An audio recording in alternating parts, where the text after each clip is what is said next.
In this video, I'm going to show you how to enter new assignments and how to enter students' grades for those assignments.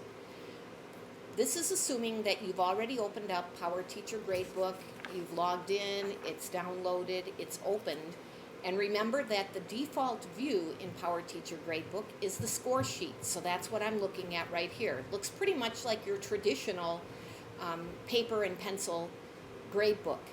In order to enter new assignments, the first thing you want to do is, first of all, make sure you're on the right reporting term. And then across the top here with those icons that are at the very top, I'm going to click on Assignments. Right now, I have a whole bunch of assignments in here because I'm working with a former class that I had for purposes of this video.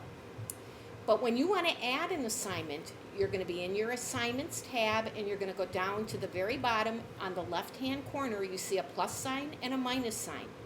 To add an assignment, I click on the plus sign.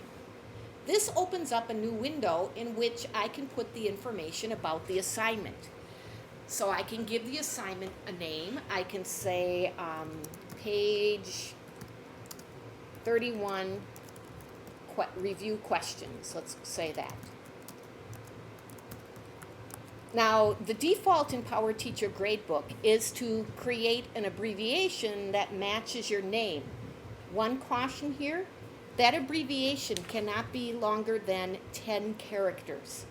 So if the name of your assignment is more than 10 characters, you do need to change the abbreviation. So I'm going to change my abbreviation, and I'm going to put page 31 questions. Or let's just do review, less than 10. Now I can choose a category, and remember in the last video I showed you how to set up categories and how to weight those categories. So let's say this was homework, so I'm going to say independent work is the category it belongs to.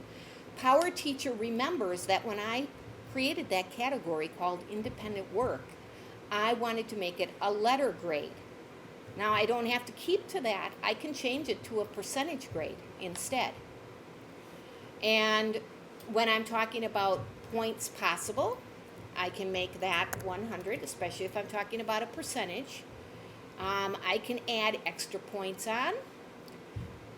The weight we can leave as is because it's one out of all of the assignments in the category independent work. Date due is important because parents can see this, so you should put down the date that this particular assignment was due, and you can just click on the little calendar icon here, and that will bring up a small calendar and you can navigate to where it's due. You can choose to include it in the final grade. And then the last part, although it's always tempting to just leave this off, it's best to put some sort of a description in there because this is the part that parents can see when they log into PowerSchool. This allows them then to be able to tell exactly what that assignment was. This was independent work, completing questions found at the end of chapter 1. Students, and I can put down students were asked to answer several review questions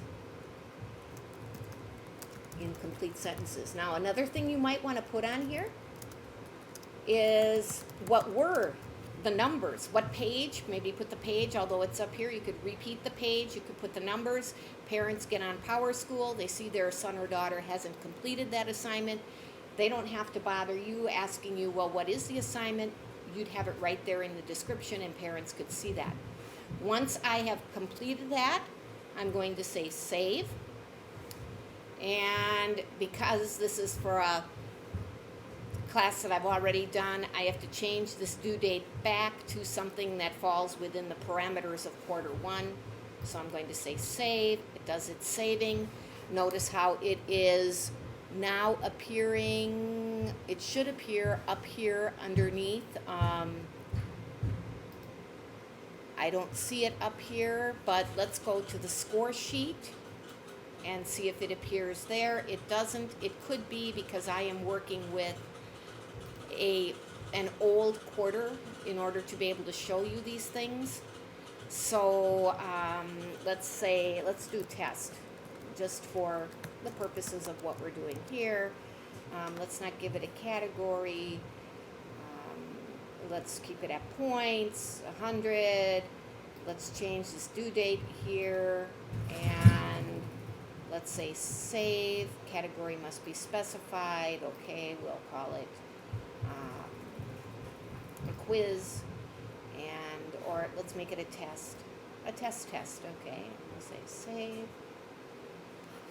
And I'm not quite sure why it's not showing up here. My guess is because I'm working with old classes in order to be able to do this for you. It should appear in this list with the appropriate information. Then to enter scores for the students, you would go back to your score sheet and you would have another column over here with the title of the assignment that you created or just entered, and then you would simply click on the space next to each student and enter the appropriate grade.